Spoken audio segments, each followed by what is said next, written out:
In Montreal, the kids are definitely all right. And out west, the old man carried the kids and torments the Pens once again. All that and more coming up on this edition of Locked On NHL Game Night. When that final horn sounds, you know it's time for Locked On NHL Game Night. All the post-game reactions to every game across the league, every single night, with insights only the hosts at Locked On can provide. Prepare to experience game day reactions like never before, only on Locked On NHL Game Night. Your team every day.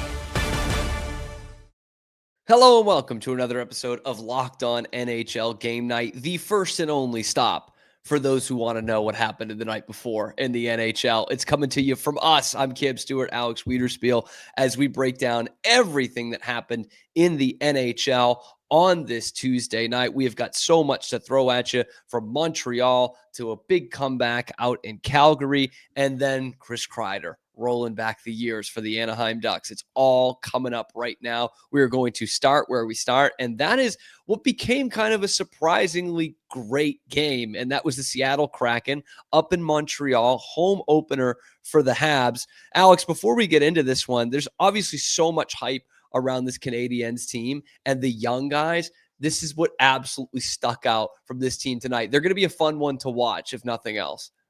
Listen, they don't defend that well, but this was a game where they couldn't afford to let a point get away from them against an theoretically inferior Seattle team, and job well done in the Fortress tonight. But they almost did let it slip away. In fact, 4 lost leads for the Canadiens in this game tonight. And that's because they started on the front foot. Ivan Demidov, man, did he have this place jumping in this game. Absolutely sick pass to put them up 1-0 5 minutes into the game. But as we said, Seattle kept having the answer. It was Jaden Schwartz that made it 1-1. Then Cole Caufield gives the lead back to Montreal. But the Habs get pretty sloppy. Less than 2 minutes to go in the period. That's when the coaches get really crazy about giving up goals. Yanni Newman makes it 2-2. Kraken tie it up again. Noah Dobson to Kirby Dach, 3-2 Habs. But here comes Seattle again. Jamie Alexiak.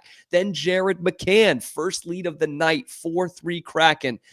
But then is where the kids really blew the roof off the place. Ivan Demidov. Wow, man. First goal of the season, shows this incredible patience in front of the net. Power play goal, backhander. And we were saying this to each other, Alex. That place was going absolutely bananas. It felt like a moment in history whenever Ivan Demidov scores, man. I really hope that this is a playoff team for exactly that reason, because Montreal, man, that place is insane when they are good. Hey, quick thought though. We have 2 early contenders, right, for pass of the year, Demidov and Zegras, and I'm not sure what's the winner right now. But it's good. It's a good problem to have, Alex. I'll say that. It's a good problem to have that we've got 2 sick passes to set up goals 2 nights in a row. But it doesn't stop with Demidov. It's just the kids in general for Montreal. And I'm still putting Cole Caufield in as one of the kids. He wins it in overtime, and it comes from a Marty St. Louis session on the blackboard there. I guess we call it the dry erase board now. It's 2025. Sets up a play off the faceoff, works it perfectly. Caufield bar down from the face-off dot. Habs win it 5-4 in overtime in what had to be the most entertaining game of the night. But don't take my word for it. Let's hear from Laura Saba of Locked On Canadiens recapping this wild victory. It's home sweet home for the Montreal Canadiens. Hi, everyone. This is Laura Saba of Locked On Canadiens. And the Habs with a win, an overtime win in their home opener against the Seattle Kraken. The name of that game was really Resilience. The officiating was quite choppy. The Seattle Kraken are known to play a stifling defensive game. They were able to kind of get the better of the Canadiens at points. Jared McCann having a massive game. But at the end of the day, with the Montreal Canadiens, it was the guys that you're expecting to score and that you need to score, the pure offensive talent that really were able to bring out the win. There was resilience. This team was very resilient, but the end of the day, it was Ivan Demidov that tied it, Cole Caufield that won it in overtime. Really, you want your young guns, your blazing guns to be scoring in that one. And that was exactly the formula for the win for the Montreal Canadiens. For more on this game, check out our analysis, Locked On Canadiens, wherever you get your podcasts, and on YouTube as well. So the Habs get it done. It's not the last time we're going to hear from Montreal in this segment in a weird backwards way, and probably not the best way. Because, Alex, we're going to turn it to you for your Rangers here, and they're making the wrong kind of history in this game against Edmonton. That they are. We'll get through the goals quickly because it was easy to do that in Edmonton's 2-0 win over the Rangers tonight. I'm not sure the Rangers are ever going to score another goal at Madison Square Garden at this point. So Trent Frederick gets the winner tonight in the second period, really at the midway point, right at the midway point of this game to make it 1-0 Edmonton. That's all the Oilers would need. They added an empty netter from Adam Henrique. They had three high danger chances the entire game, no power plays, and they still get the job done as Stuart Skinner shuts out the Rangers, who become the first team since the Montreal Maroons in 1930-31 to be shut out in their first 3 home games of the season. Absolutely brutal for the Rangers. And yet, I have to say, the personality switch coming from the last couple of years, the high-flying Peter Laviolette years, and in return, the not so much playing defense of last season years, 29th in high danger chances against last year. Well, right now, the way they're playing, they're a top 5 team in high danger chances against. And Igor Shesterkin's got a .972 save percentage. So I'm thinking Ranger fans are probably suffering some consternation. They would just like to hear the goal song, but not so bad of a start when you consider how bad they were defensively last year. To look at this switch, it's just very, very jarring. That said, let's hear from Nick Zararis of Locked On Oilers for the win on Edmonton. It's better to be opportunistic than good. Nick Zararis here after a nail-biting 2-0 Oilers victory at Madison Square Garden, where the New York Rangers had a majority of the possession, a majority of the dangerous scoring chances, but the combination of Stuart Skinner putting in his first shutout of the season and Trent Frederick's breakaway goal was all the Oilers needed to pick up the win on the road tonight. I thought interesting line combinations. Chris Knoblauch definitely more willing to juggle things around in what was a tight game where there wasn't a lot of opportunity for the Oilers to create offense. We saw McDavid and Draisaitl broken up for the first prolonged stretch of the regular season. Jack Roslovic making his Oilers debut. Troy Stecher drew in for the injured Alec Regula. And by and large, the Oilers did an okay job of keeping the Rangers to the outside, limiting the quality they were able to generate. And then when the time came for Trent Frederick to make a play on that breakaway, ironic, Frederick, who had been on the first line with McDavid and Draisaitl and hadn't looked great, ultimately scored the game-winning and the most important goal tonight. For all that and a whole lot more, be sure to check out Locked On Oilers wherever you get your podcasts or over on YouTube. You know, Cam, the Knoblauch and Sullivan chess match in this one was, he was talking about breaking up McDavid and Draisaitl. That's because they struggled a little bit against the JT Miller line. And we know from a few years ago, Miller matched up with the McDavid line in that amazing Edmonton-Vancouver 7-game series. I don't think it's likely we're going to see these two in a playoff series. That would have to be in the Stanley Cup Finals. But boy, I would enjoy it, obviously as a Ranger fan, but I would enjoy it just from the perspective of those two coaches going head-to-head with one another.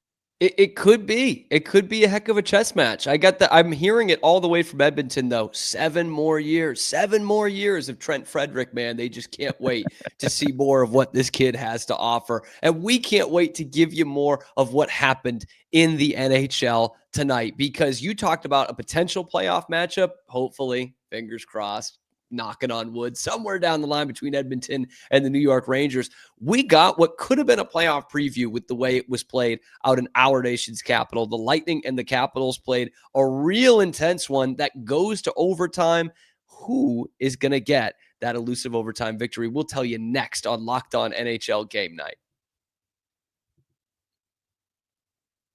But first, let's hear from our sponsor over at FanDuel. You guys know we've got NFL season in full effect at this point of the season. It is the only way to do it is to watch through FanDuel.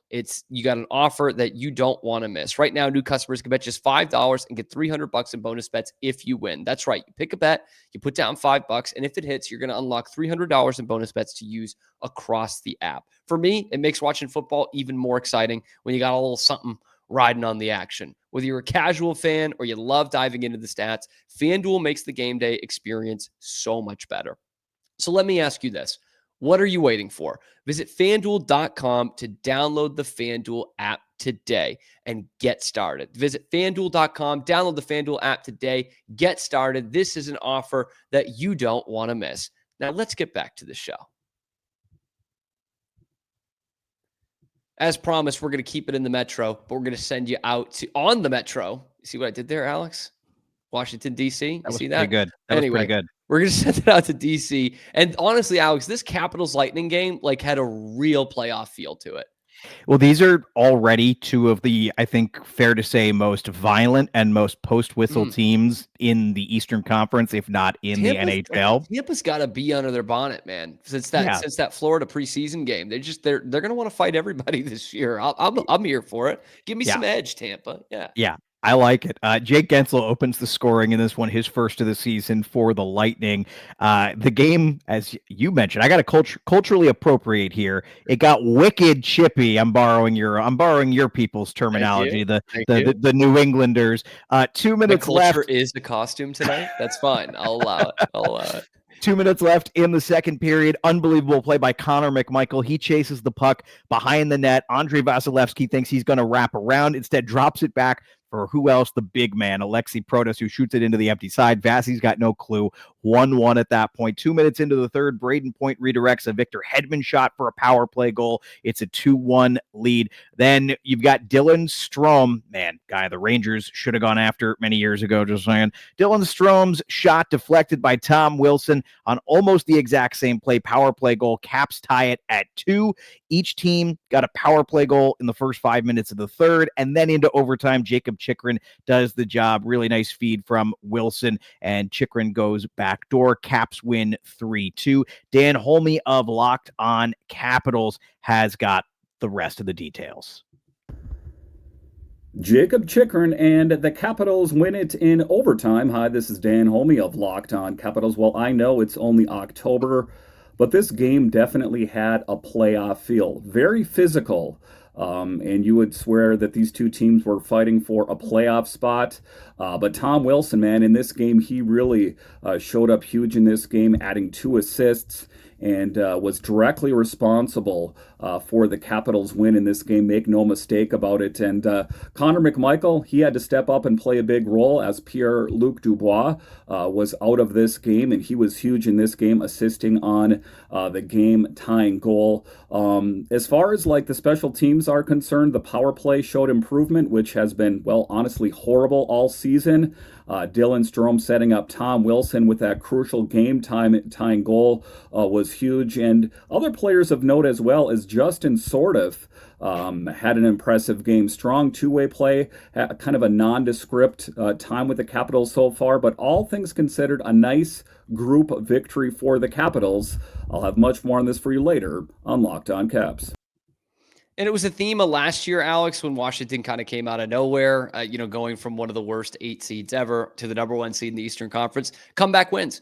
Led the NHL in comeback wins last year. First one of the season for Washington. Speaking of comeback wins, not to spoil too much here, but we're going to send it out to Calgary, where the Flames were on fire to start this one. They were up 2-0 in the blink of an eye, basically the first half of the first period. Michael Backlund, Blake Coleman puts them up 2-0, and then things get very interesting because Bruce Cassidy definitely sent the message to his team. The final 8 minutes of that first period, when they were down 1-0 or 2-0, excuse me, that Eichel, Stone, Barbashev line did not take a single shift for the last 8 minutes. And then coming out for the second period, Akira Schmid comes in to be in relief in the nets for Aiden Hill. Hill did take a puck to the face mask. He didn't return to the bench. That might have been a legit injury. But let's just say message sent overall by Bruce Cassidy, message answered by Jack Eichel in particular. He just takes over this game after that. Midway through the second,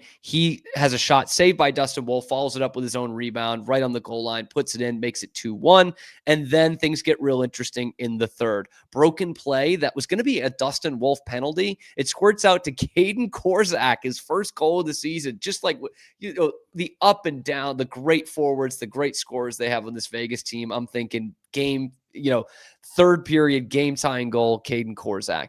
is the guy I'm going with. And then Jack Eichel ends up scoring his second of the game. Little power move there right under the pad of Dustin Wolf. 2 goals in 2 minutes and 27 seconds to put Vegas up 3-2. Now, this is pretty funny. It was Eichel's second of the night, fourth of the year, but it's the second time in as many games that the Flames have surrendered 2 goals within 2.5 minutes in the third period. The other one against the Blues was 2 goals in 2 minutes and 26 seconds. This thing does get pretty chippy. We get a major that's lowered to a minor on a hit on Zane Parekh that hopefully he's okay from. He did stay in the game. And then Tomas Hertl puts it away. Empty net goal. First regulation win for the Golden Knights this year. Let's hear it from Chris Golick of Locked On Golden Knights as to how Vegas got there. The Golden Knights come up with their first regulation win of the season in Calgary against the Flames. Chris Golick from Locked On Vegas Golden Knights here. In standard VGK fashion, they trailed this game, gave up the first goal, gave up the second goal, and then they mounted 4 straight goals for a 4-2 victory in Calgary. Adin Hill goes down in this game with a lower body injury. We will look to have an update for that on tomorrow's edition of Locked On Vegas Golden Knights with myself and Tony Cordasco. You can catch us 5 days a week on YouTube and anywhere you catch your podcast. Your team, every day. By the way, Cam, real quick, worth noting, because we've been talking about Andrei Vasilevsky, Adin Hill, and Dustin Wolf in the last couple of segments here. All 3 of them, guys who are coming into tonight, playing very poorly to start the season with save percentages around .855. So not the best way to start the season for any of those guys, and Vegas is fortunate to get the win regardless. Oh, you're muted. We lost you. We lost Cam. There he is. Nope, that was muted really again. Unfortunate. There, he's back. That's especially bad for Calgary, by the way. Like that Dustin Wolf was the only reason they were in the playoff conversation in the last couple of games of the season. So that is something that the Flames are going to need to figure out if they're going to want to stay in that mushy middle and possibly get over the hump and back into the playoffs. But let's take it from Canadian Texas, to real Texas, where they get screwed with one of those late night starts. It's the Minnesota Wild and their power play going against Dallas. And this was one that got interesting late, Alex. Yeah, and I will say, if you're Minnesota, these are always tough because it's old franchise versus new franchise. Yes. So there's always a little chip on your shoulder as a fan, and you hate when old franchise gets the win. Esa Lindell opens the scoring. Dallas started on a 3-0 run, 3 unanswered to open this one. And going into the third period, after goals from Esa Lindell and Matt Duchene scoring, as well as Wyatt Johnson on the power play, Minnesota starts to fight back in the third period. This tightened up thanks to 2 power play goals. How about this? Minnesota 20th in the league last year in power play efficiency. Right now, they're clipping at a 47% efficiency. They are 10 of 21. I think it's pretty good, right? 10 of 21 to start the season. It's sustainable, right? 10 of 21 to start the season. They've only scored 14 goals. 10 of them have come on the power play. Zeev William, 5 points, all on the power play. They cut the lead down from 3-0 to 3-1. To 3-2. Matt Boldy gets a redirection. Kirill Kaprizov fires an absolute laser through a Joel Eriksson screen. Zeev, by the way, assisting on both of them. But that's where the comeback would fall short. A couple of empty netters, and Minnesota had their chances. This was a game. Jake Ottinger, another one of those goaltenders who's had a real slow start to the season. He was at .875 coming into this game, and one of the big reasons Dallas ultimately wins, Minnesota had 10 shots in the first 10 minutes of this game. They looked like they were going to run Dallas out of the building. Ottinger kept them steady, and then once they steadied, they started scoring. So big win for the Dallas Stars tonight, who I think have a legit shot at going after the President's Trophy this year. Let's hear from Joey Eriksson of Locked On Stars after that gritty win. The Dallas Stars take down the Minnesota Wild by a final score of 5-2 in their home opener and remain undefeated in the Glenn Golitzin era. This was one of the more complete games for the Stars in the early season. They chipped in a couple of power play goals. Jake Ottinger was spectacular early. They dominated 5-on-5 for the first 2 periods. They did get into some penalty trouble in the third, which led to a red-hot Minnesota power play, capitalizing a couple of times. But after that, the Stars shut the door. They kept Minnesota to the outside. They really shut down their big guns at 5-on-5. Kaprizov and Boldy had their looks. They got their opportunities. They cashed in on the man advantage. But outside of that, they were quiet. That's a really good win for Dallas. 3 Central Division opponents right off the hop for Dallas. 3 Central Division wins. Good way of putting it, Joey. That is big. And to your point, Alex, that's a team that we're kind of waiting to get over the hump. And it seems unfair. It's a team that's made the conference finals each of the last 3 years. Anybody outside of Florida and Edmonton would take that in a heartbeat. But looking to get over the hump, this is certainly a great start to the season. It's been a bit of an up and down start to the season for Toronto, to the point where Craig Berube is calling out arguably his best player from last year, William Nylander, saying he needs to do more. Boy, did Nylander respond in this one. We'll tell you how he did so next on Locked On NHL Game Night. But first, how about a word from our sponsors over at Monarch Money? Most people don't know what's going on in those accounts. Okay, they can't name their financial accounts or what they're worth, whether it's the 401ks, the properties, the investments. When you don't have the full picture, you can end up leaving money on the table. And that's why there's Monarch Money. It's an all-in-one personal finance tool that brings your entire financial life together in one clean, easy-to-use interface on your laptop or your phone. Monarch is built for people with busy lives, which are most of us, right? If you put off organizing your finances, Monarch is here for you. They do the heavy lifting for you. You can link all your accounts in minutes. You can see your clear data visuals, get that smart categorization of your spending, and finally feel in control of your money without ever touching a spreadsheet. Boy, do I love that. Don't let financial opportunities slip through the cracks. Use the code LOCKEDONNHL at monarchmoney.com in your browser for half off your first year. That's 50% off your first year at monarchmoney.com with the code LOCKEDONNHL. Taking it back on Locked On NHL Game Night alongside Alex Wiederspiel. I'm Cam Stewart. We take it back north of the border, where, as I said, Craig Berube had some words about Willie Nylander, calling him out a little bit, saying we need more from him. And the offense certainly came for the Leafs in this game after that disaster on Canadian Thanksgiving, where they got just Cam Talboted 3-2 with a 40-shot performance that they lost and were swept at the hands of the Red Wings. They needed a bounce back tonight. And boy, they got it. And they got it started early. 2-0 Leafs within 10 minutes of this one. And then early in the second, it's bang, bang. The Predators get 2 goals in 44 seconds. Michael McCarron and Eric Haula, and in the blink of an eye, it's 2-2. Craig Berube uses that timeout, not afraid to use it in the first 5 minutes of the second period. And then they get a couple of greasy, grimy goals. Okay, John Tavares gets one on the rebound. That's career goal number 495 for him. Bobby McCann whiffs on the first shot, then scores on the follow-up on a very short side on the Predators' backup goalie, Justice Ononen. Of course, both these teams had played the day before. Things got interesting in the third, in that Ozzy Weisblatt put out a hit on Easton Cowan, who it was a dirty hit.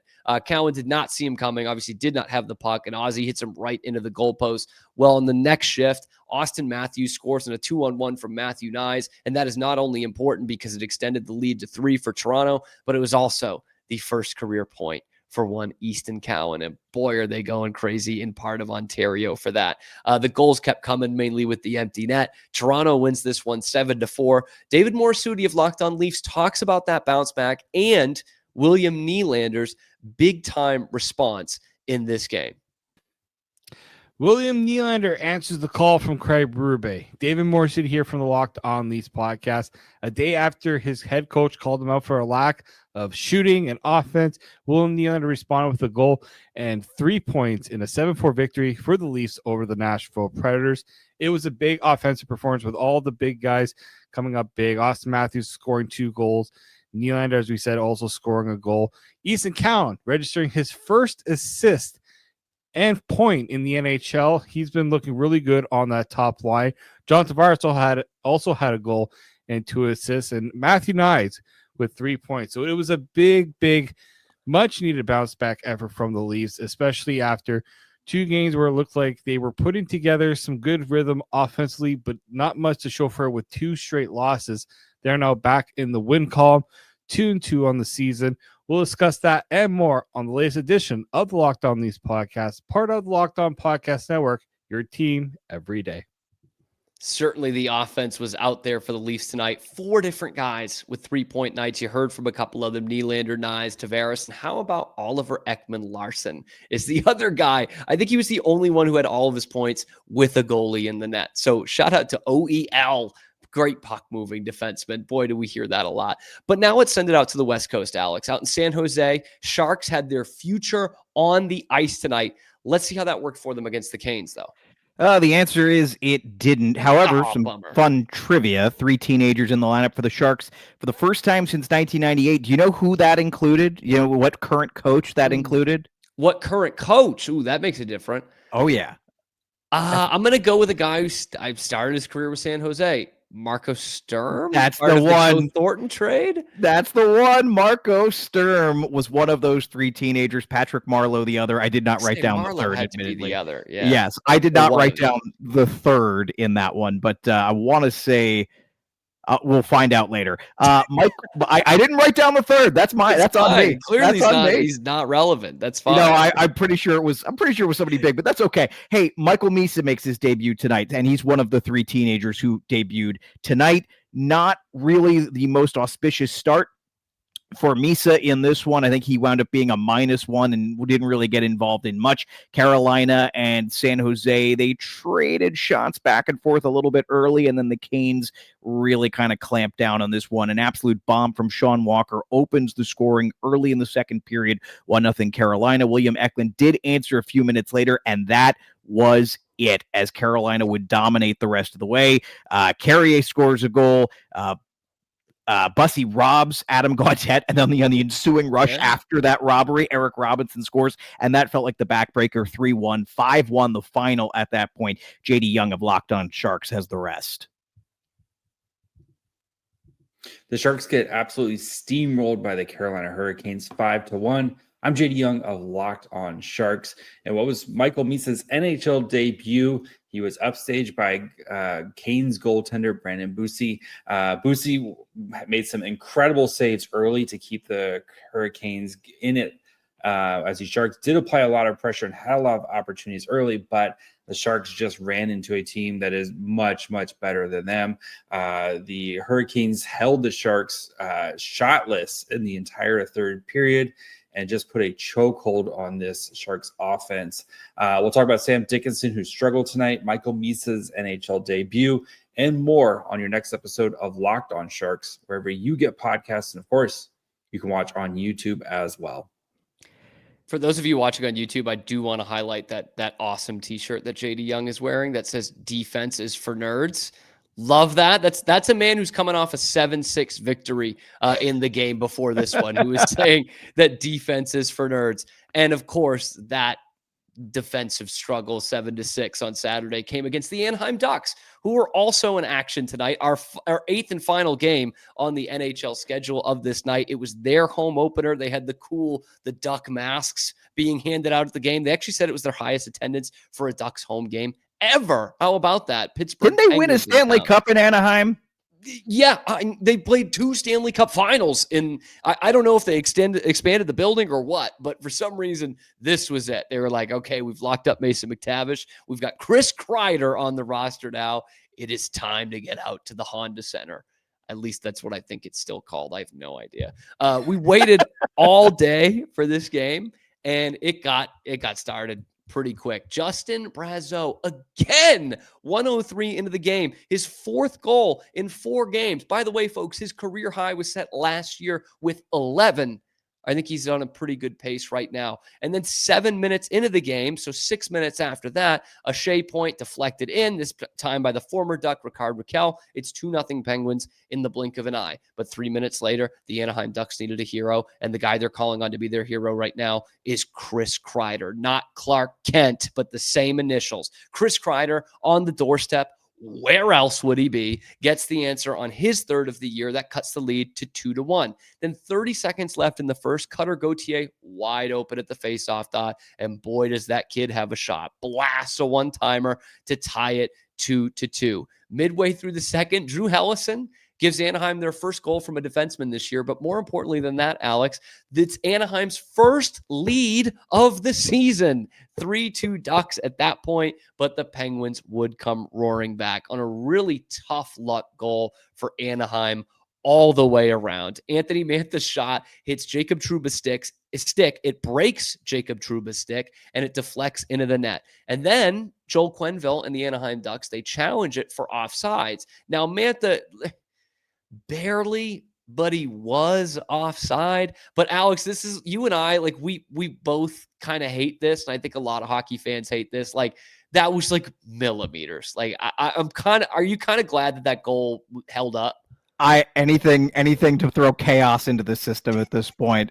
The rule was not about millimeters, man. The rule was about Matt Duchene being 80 feet offside, you know? Oh, that was a classic, man. That's basically what got us here was that right there. And you want chaos, Alex? Is that what you say? You like chaos? I am pro chaos. Because I'm going to give you some chaos. More importantly, Bruins great Parker Wotherspoon's going to give you some chaos. 1:34 left in the third. It's the last game of the night. It's for sure going to overtime until Parker Wotherspoon just tosses it over the glass, has no argument about it, knows it right away. And then the Anaheim calls their timeout 7 seconds into the power play. Troy Terry, beautiful backhand pass to that man again. Chris Kreider, 4-3 Ducks, his fourth goal already this season, third of them on the power play, and they hold on for the final minute and 27 seconds. That power play gets a lot of chances, 6 of them on the night, 2 of 6, 4 of 11 through 3 games.